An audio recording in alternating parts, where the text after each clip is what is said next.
A manhã no condomínio de Jambaleia começou com uma luminosidade suave que filtrava pelas janelas, mas a tranquilidade durou pouco para o casal Mário Jorge e Celinha. Eram exatamente 7h30 da manhã quando a porta se abriu para revelar a figura onipresente de Dona Álvara, a síndica cujas normas eram tão rígidas quanto sua presença era inevitável. Ela observava o ambiente com um olhar clínico, enquanto Celinha, ainda tentando despertar totalmente, expressava sua surpresa diante daquela visita tão precoce. Álvara explicou que já tinha ido até o quarto, mas ao vê-los dormindo tão agarradinhos, decidiu não importunar o sono alheio naquele momento sagrado. A curiosidade de Álvara, no entanto, não conhecia limites de privacidade. Ela logo começou a questionar Dona Celinha sobre os eventos da noite anterior, demonstrando um interesse quase infantil em ouvir relatos sobre a intimidade do casal.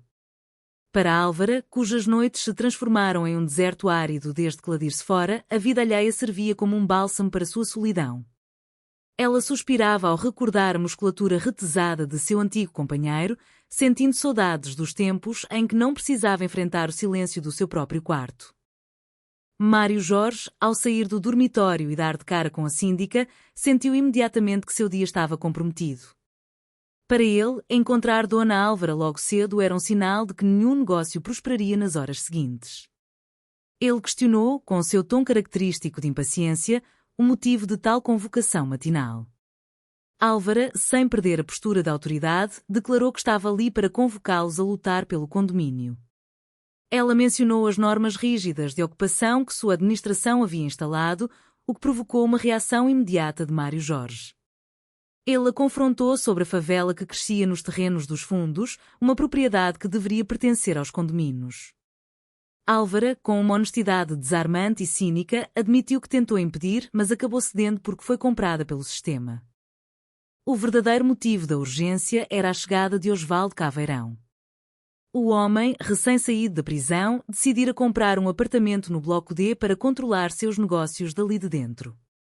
Álvara propôs o uso da cláusula de bola preta, uma regra de convenção onde 5 votos negativos poderiam barrar um novo morador. O voto seria secreto, realizado dentro de uma cabine fechada, garantindo a segurança de quem decidisse se opor ao perigoso proponente.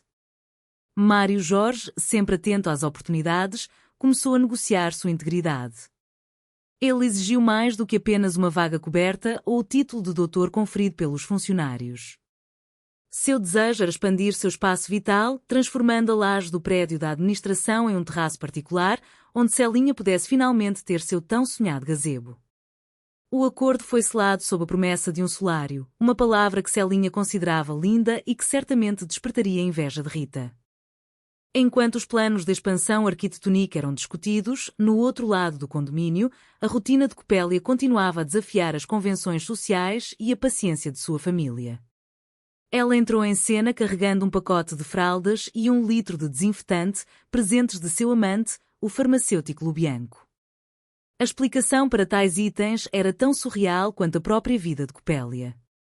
Ela narrou como precisava engatinhar pela farmácia durante os plantões de quarta-feira para não ser vista da rua, e em um momento de generosidade, Lubianco permitiu que ela escolhesse qualquer coisa das prateleiras de baixo. Como ali só havia produtos de limpeza e higiene infantil, ela aceitou o mimo sem hesitar. Buzena, observando o caos familiar, não pôde deixar de comparar a situação com as histórias de sua terra natal, Pato Branco. Ela relembrou o caso de Gorete Pandolfi e do farmacêutico Oreste Modeste. Segundo Buzena, as histórias de Pato Branco sempre continham uma lição ou um destino trágico. No caso daquela farmácia, os encontros amorosos terminaram em falência e em boatos de assombrações, pois a postura de Gorete atrás do balcão fazia as pessoas acreditarem que uma mula sem cabeça habitava o local. A narrativa de Buzena, repleta de detalhes geográficos sobre o sudoeste do Paraná, deixava Mário Jorge em um estado de confusão mental profunda, questionando sua própria identidade e o propósito daquele dia. A tensão aumentou com a chegada de Adonis e sua namorada, Osvaldeide, a filha do temido Osvaldo Caveirão. O jovem, ignorando os riscos, apresentava o sogro como um homem que só era violento com quem merecia. A dinâmica familiar se tornou um campo de batalha de interesses.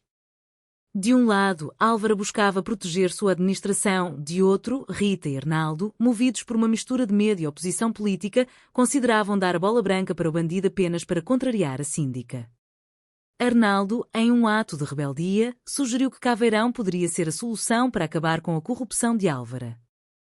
Isadora, por sua vez, introduziu um novo elemento de conflito. Ela trouxe a notícia de que seus amigos, Giane e Marcão, um casal que se conheceu em uma situação inusitada de furto e perdão, desejavam adotar o filho de Tatalo, que ainda nem havia nascido. A transação comercial envolvendo um membro da família gerou indignação, mas Isadora defendia a ideia com base na necessidade financeira e na modernidade das novas configurações familiares. O condomínio de Jambaleia tornava-se assim um microcosmo de negociações morais, onde votos eram trocados por terraços e o destino de crianças era decidido em conversas de corredor. O dia da votação chegou carregado de expectativas e traições ocultas. Mário Jorge acreditava ter enganado a todos ao depositar uma bola branca para os amigos de Isadora, garantindo seus próprios interesses em Roma, enquanto fingia apoiar as ordens de Álvara. No entanto, a síndica, sempre um passo à frente, revelou que havia instalado câmaras para monitorar a votação secreta. O solário de Mário Jorge foi confiscado antes mesmo de ser inaugurado. No fim, um fenômeno inexplicável ocorreu na urna. Todas as bolas tornaram-se pretas, um milagre da pintura manual realizada secretamente por Álvara para manter o controle total sobre quem entrava e saía de seu domínio. A desolação tomou conta dos envolvidos quando perceberam que ninguém havia sido aprovado. Os planos de moradia do casal gay e do bicheiro foram frustrados. Em meio ao desânimo, Copélia ressurgiu com uma nova obsessão, o livro de dieta de sua amiga Latifa Love. A obra propunha a queima de calorias através de posições sexuais exóticas, como a pilastra da ponte ou o capote inglês. Enquanto a família discutia a viabilidade física de tais atos, Buzena recordava que em Pato Branco a modernidade e o mistério caminhavam juntos, simbolizados pelo prato tradicional conhecido como mistério polaco, cujo sabor ninguém conseguia identificar, mas que todos apreciavam como parte do enigma da vida. O condomínio voltava ao seu estado de caos habitual, onde a nudez de Copélia e as histórias paranaenses de Buzena eram as únicas constantes em um mar de incertezas e risadas.